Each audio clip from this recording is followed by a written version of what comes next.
कि ये जो शहबाज शरीफ साहब ने शगुफा किया, इससे पूरी दुनिया के अंदर जग हसाई तो बनी, लेकिन जो पूरी गेम थी सदर ट्रंप का पर्दा भी नहीं रहने दिया। दुनिया भर के प्रोफेसर जो सियासत को जानने वाले लोग हैं वो हैरान है कि ये शहबाज शरीफ से कितनी बड़ी गलती हो गई एक्साइटमेंट में। वैसे भी डोनाल्ड ट्रंप कहता है कि मुझे नालायक बहुत पसंद है, मैं नालायकों में रहना पसंद करता हूं, तो फिर शहबाज शरीफ साहब ने साबित की कि मेरे तो वड्डा भी नालायक कोई नहीं है। पाकिस्तान दुनिया के ताकतवर ताकतों के लिए, ताकतवर ममालिक के लिए हमेशा से इस्तेमाल होता चला है, ये पहला मौका नहीं है। थोड़ी देर के बाद शहबाज शरीफ को अपनी गलती का एहसास हुआ और उन्हें एहसास दिलाया गया बड़े तगड़े तरीके से, तो उन्होंने फिर अपनी ट्वीट को एडिट किया और एडिट करने के बाद कल के दिन में कि अचानक से कुछ ऑर्डर। जय हिंद दोस्तों, भारत माता की जय और जय श्री राम से शुरुआत करेंगे वीडियो को। तो दोस्तों इस वीडियो में हम देखने वाले हैं, जो कि आपको थंबनेल में ऑलरेडी दिख रहा है, लेकिन हम बात बताने वाले हैं कि हम इस वीडियो में रोस्ट करने वाले हैं हमारे विपक्षी पार्टी, पाकिस्तानी पत्रकार, यूट्यूबर और उसके बाद हमारे देश के कुछ लिबरांडुओं को रोस्ट करने वाले हैं और बुरी तरीके से उसको मजे लेने वाले हैं। तो कृपया करके वीडियो के साथ बने रहिए। चलिए शुरुआत करते हैं वीडियो को। आते हैं पाकिस्तान के मीडिया को। ये 4 किस्म के ऑर्डर हैं जो पाकिस्तान के सोशल मीडिया में हम लोगों को दिए गए और पाकिस्तान के रेगुलर मीडिया को दिए गए। और ईरानी सहाफियों के बारे में यह कहा गया कि अब ईरानी सहाफियों को आप टीवी चैनल्स पे लेने से गुरेज करें। इसका शिकवा कुछ ईरानी सहाफियों ने भी किया। उन्होंने बताया कि पाकिस्तानी टीवी चैनल्स के ऊपर हमारे इंटरव्यूज थे, हमें जाना था, लेकिन अचानक हमें कैंसिल कर दिया गया। यानी एक तो एस्टेब्लिशमेंट का ऑर्डर आया कि आपने ईरानी सहाफियों को नहीं लेना, दूसरा एक ये ऑर्डर आया कि आप अब ईरान की मजम्मत करें कि जो उसने सऊदी अरब के ऊपर वापस अटैक किया है, तो उसकी मजम्मत के लिए भी अहकामात आ गए। तो कुछ ऐसी चीजें पाकिस्तान में एस्टेब्लिशमेंट कर रही थी जिससे तासुर मिल रहा था कि पाकिस्तान अब पूरी साइड लेने वाला है और जैसे ही अमेरिका अटैक करेगा पाकिस्तान पैंतरा बदल जाएगा, ऐसा लग रहा था। क्योंकि पाकिस्तान की एस्टेब्लिशमेंट पाकिस्तान के मीडिया को इससे मिलते जुलते कुछ अहकामात जारी कर रही थी। लेकिन अचानक से डोनाल्ड ट्रंप ने सारा गेम पलट दिया और एक मैसेज आता है शहबाज शरीफ के पास। और मैसेज क्या आता है? शहबाज शरीफ का जो पैगाम मैंने आपको पढ़ के सुनाया, यह पैगाम इस तरीके से नहीं था। इस पैगाम के शुरू में एक और चीज भी है और ये लाइन जब आप पढ़ेंगे तो आप बड़ा एंजॉय करेंगे। पहली लाइन जो शहबाज शरीफ साहब ने अपने ट्वीट में लिखी, जो 1 बजे के करीब रात को उन्होंने की, उसमें था draft Pakistan prime minister message on x. समझ रहे हैं आप? मतलब पता तो सबको पहले ही था, आपको भी, हमें भी, पूरी दुनिया को अंदाजा था। लेकिन शहबाज शरीफ साहब की वो जो कामअक्ली कह लें, तालीम की कमी कह लें, जो भी उनके एक्सपोजर की कमी कह लें, हमारे चौधरी साहबान जो हैं, हालांकि ट्वीट तो शहबाज शरीफ साहब के ट्विटर अकाउंट से किसी ना किसी चौधरी निजामुद्दीन के बंदे ने किया होगा, उसकी भी कामअक्ली कह लें कि उन्होंने अमेरिका से आया हुआ जो ड्राफ्ट था, ये हमारा तासर है कि वो अमेरिका से आया हुआ था, क्योंकि उसमें जो लैंग्वेज है वो बिल्कुल वाजे लगता है कि वो अमेरिका से आया हुआ वो ड्राफ्ट था, वो as it is copy paste करके शहबाज शरीफ के अकाउंट से पोस्ट कर दिया। फिर क्या था, पूरी दुनिया की प्रेस ने उसे उठा लिया और उसके ऊपर वो शगुफे बने कि मैं आपको क्या बताऊं, पाकिस्तान को क्यों इसके अंदर ये सारा रोल प्ले करना पड़ा। क्या पाकिस्तान वाकई एक सालस है? जैसे आप घर खरीदते हैं।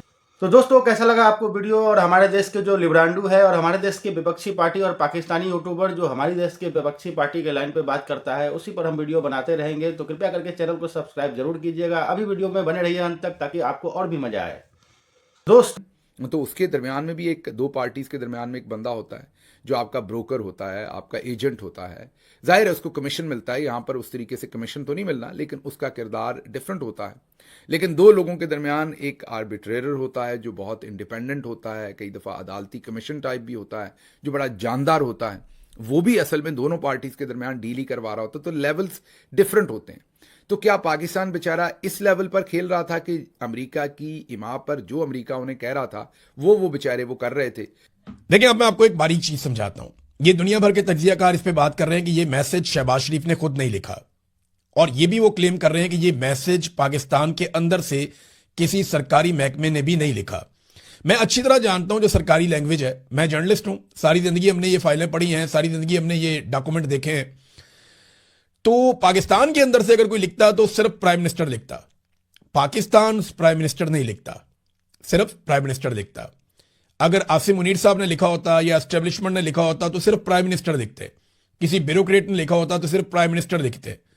लेकिन ये किसी और मुल्क ने क्योंकि लिखा है, और जुबान भी वही है जिस किस्म की जुबान डोनाल्ड ट्रंप इस्तेमाल करते हैं या अमेरिकन इस्तेमाल करते हैं, तो ये मैसेज लिखा हुआ पहले पाकिस्तान की मिलिट्री एस्टेब्लिशमेंट के पास आया और शहबाज शरीफ साहब ने एक्साइटमेंट में और उजलत में इतनी खुशी थी कि अमेरिका से मैसेज आ गया है कि इन्होंने फौरी तौर पे उसको ट्वीट कर दिया, ये सोचे बगैर कि इसकी पहली लाइन को मिटाना था। यानी पहली लाइन में ये लिखा हुआ था कि ये पैगाम शहबाज शरीफ साहब अपने ट्विटर से पोस्ट करेंगे, ये लिखा हुआ था।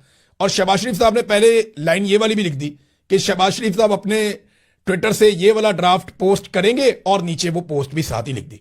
थोड़ी देर के बाद शहबाज शरीफ को अपनी गलती का एहसास हुआ और उन्हें एहसास दिलाया गया बड़े तगड़े तरीके से, तो उन्होंने फिर अपनी ट्वीट को एडिट किया और एडिट करने के बाद ये पहली लाइन निकाल दी। तो ये इनिशिएट फिर ऐसा है कि पाकिस्तान से नहीं हुआ, प्राइम मिनिस्टर ऑफिस से नहीं हुआ, पाकिस्तान की एस्टेब्लिशमेंट ने नहीं किया और पाकिस्तान के किसी ब्यूरोक्रेट ने नहीं किया।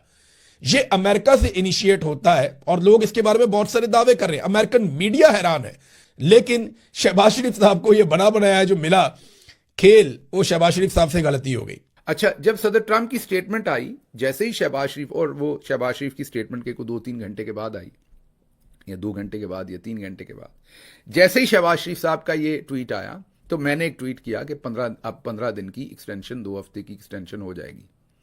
अब आप सोच रहे होंगे मैंने ये क्यों कहा, क्योंकि अभी तो शहबाज शरीफ ने रिक्वेस्ट ही की थी। कौन सा आगे से अमेरिका ने कह दिया था या ईरान ने कह दिया था? वो जाहिर है इन्होंने ये रिक्वेस्ट अमेरिका के, वो एक तो ऊपर ड्राफ्ट भी लिखा नजर आ गया हम सबको, ऐसे ही हम कहें कि वो एक वजह नहीं थी, वो भी वजह थी, लेकिन उसके अलावा भी सेंस हो रही थी कि पाकिस्तान कैसे कह देगा कि 2 हफ्ते के लिए बंद कर दें अगर अमेरिका का आशीर्वाद उसमें शामिल नहीं होगा। वही हुआ। 2-3 घंटे के बाद सदर ट्रंप ने भी ट्वीट कर दिया। पाकिस्तान को बीच में जो अमेरिका है वो अपने जो मुतालबात थे उनके लिए आप एक पैगाम रसां के तौर पर आप कहें कि वो इस्तेमाल कर रहा था, या जो भी आपने लफ्ज़ कहना है उनको अहमियत दे रहा था, वो आपकी मर्ज़ी, आपने जो भी सोचना, उनकी बड़ी कदर बनी। वो लॉन्ग टर्म में आपको नज़र आ जाएगा, आज कुछ कहने का फ़ायदा नहीं, आपको अगले आने वाले सालों में नज़र आ जाएगा कि इसमें पाकिस्तान ने क्या खोया क्या पाया। तो देखा आपने कि आपको वीडियो में कितना मजा आया है दोस्तों। इसी प्रकार के आप मजा लेना चाहते हैं, आपके साथ हम भी मजा लेना चाह रहे हैं, तो कृपया करके हमारे चैनल से बने रहने के लिए कृपया करके चैनल को सब्सक्राइब कीजिए, वीडियो को लाइक कीजिए, दोस्तों के साथ शेयर अवश्य कीजिए, ताकि आपके लिए हम इसी प्रकार के मजेदार वीडियो लाते रहें। और हम यानी विपक्षी पार्टी है और उसके बाद लिब्रांडू है और हमारे जो दुश्मन पाकिस्तान देश है उसके यहाँ का जो भी यूट्यूबर है उसको हम इस वीडियो में मजे लेते रहेंगे दोस्तों। तो थैंक यू दोस्तों, धन्यवाद, बाय बाय, भारत माता की जय, जय हिंद, जय श्री राम।